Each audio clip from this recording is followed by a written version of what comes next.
William Barr, Donald Trump's Attorney General, has now essentially come out against Donald Trump, but only when it's convenient and profitable for him to do so. He has a forthcoming book, please don't buy it.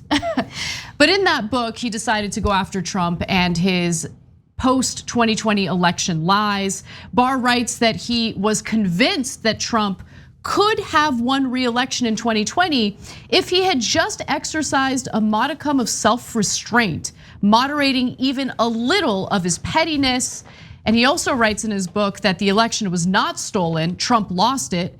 Barr urges conservatives to look to an impressive array of younger candidates who share Trump's agenda, but not his erratic personal behavior. And he didn't mention any of those candidates by name. But remember, William Barr did quite a bit of Trump's bidding for him. He enabled Donald Trump's worst behavior. We'll give you some specific examples in just a second. But before we do, I think it's really important to make it abundantly clear that despite the fact that Barr is now coming out against Donald Trump, he deserves no cookies. No cookies for you, I'm sorry. So Cenk, before I get to more details about what he writes in this book, what are your thoughts on this? I mean, we're talking about a guy who enabled Trump in the worst ways. He totally, in a press conference, misrepresented the results of Robert Mueller's investigation and all of that. So thoughts? And he put out a summary that was just not true about Mueller's investigation. He ended several investigations of Donald Trump. So I give you that context because he's not one of these Republicans that said never Trumper. He was an always Trumper. Trump picked him after Jeff Sessions, who was already deeply loyal to Trump, was deemed insufficiently loyal. And Bill Barr, before he got into the Trump administration, kept writing editorials about how great and glorious Donald Trump was and how he's right about executive power and he should grab more executive power. So this is a guy who could not be more loyal to Donald Trump. But as we've told you from day one, it's never enough. And with Trump, if you don't do the next insane thing, and in his case, it was literally end democracy for me. And since Barr did not participate in that, he was furious. Anna's gonna read you a hilarious quote in a second, right? So when we say don't buy the book, it's because we don't want to reward this guy who was a terrible guy for 99% of the Trump administration and is now looking for redemption. But credit where credit is due, he didn't go along with a plot to end democracy, and now he's telling the things that he's stating are clearly true about Donald Trump. Right, I mean, every pro-Trump goon apparently has had his limits, which is a good thing because Trump wanted to surround himself with yes men who would carry out anything and everything that he asked of them. But yes, you're right, the election was the final straw for William Barr. Barr said publicly that there wasn't evidence of widespread voter fraud in the presidential election that could reverse Joe Biden's victory, contradicting Trump's claims.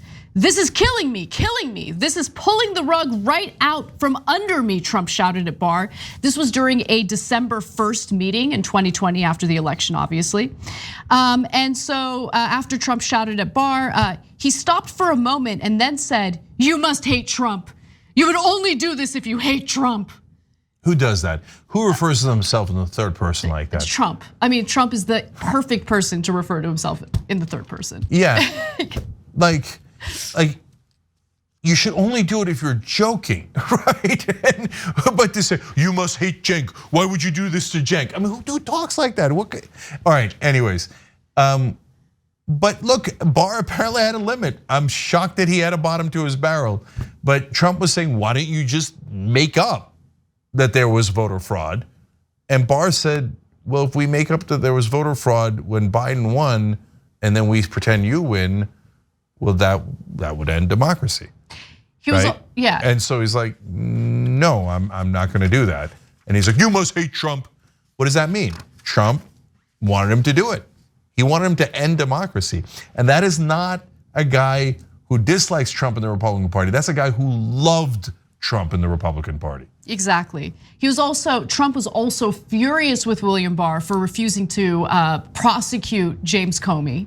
Okay, so there were other smaller things that Trump was livid about, but the final straw for Trump was the fact that William Barr was unwilling to end our democratic process and our democracy to ensure that he remained in the White House. Now, after that December 1st meeting, obviously was very combative, Barr continued or countered by offering to submit his resignation, and Trump responded with "accepted."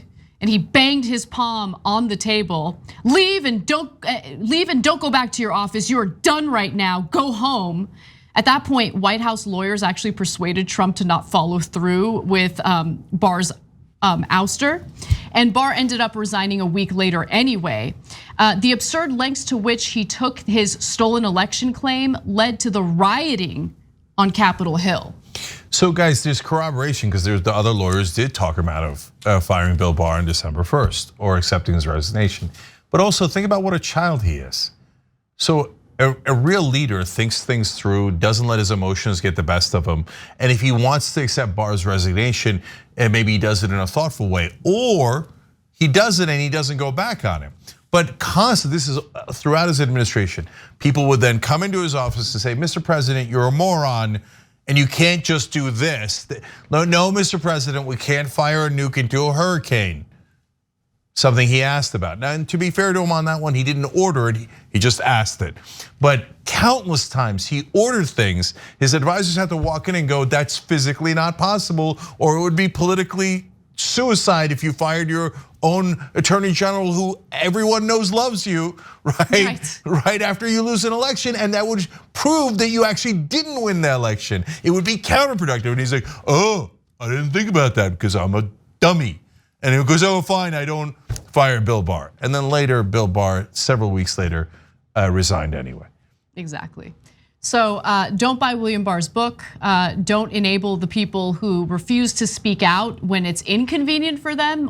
They only do so when they can make some money off of it.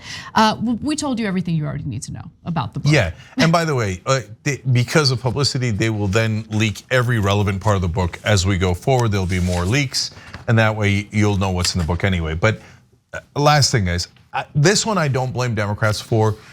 Because I think they suck at messaging, and I usually blame them. But in this case, I don't know how to get through to Republicans.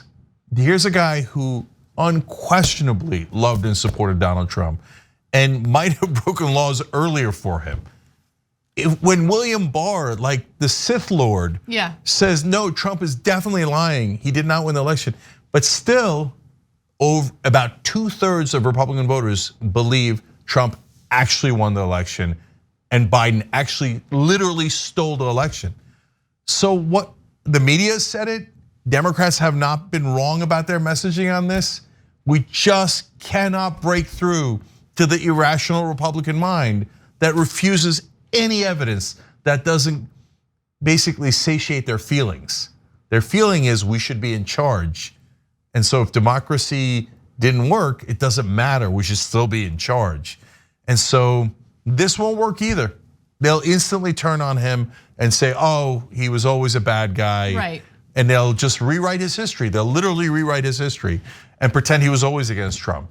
And it won't work. The only real hope, if you could even call it that we can have is that, right-wing media tells the truth on this specific issue. Like Fox News, definitely spread all sorts of election lies. There's no question about it. But every once in a while, they let a reasonable take slip. Yeah. And we need more of that, really. No, that's not going to do it either because it's too little and it's overwhelmed by the pro-Trump propaganda. What it's really going to happen, but it's also be careful what you wish for, is when Tucker Carlson turns on Trump. Then you'll have a real legitimate issue as to who Republican voters agree with. But if Tucker Carlson's turned on Trump, that means he thinks he's accrued enough power that he thinks he could take his place. And Tucker is as dangerous, but much smarter than Trump. So, it's a Hobson's choice here. There are no good choices because the Republican voters are desperate to believe things that are not true, and you can't shake them off of it. Thanks for watching The Young Turks, really appreciate it. Another way to show support is through YouTube memberships. You'll get to interact with us more. There's live chat emojis, badges. You got emojis of me, Anna, John, JR. So those are super fun. But you also get playback of our exclusive member-only shows and specials right after they air. So all of that, all you gotta do is click that join button right underneath the video. Thank you.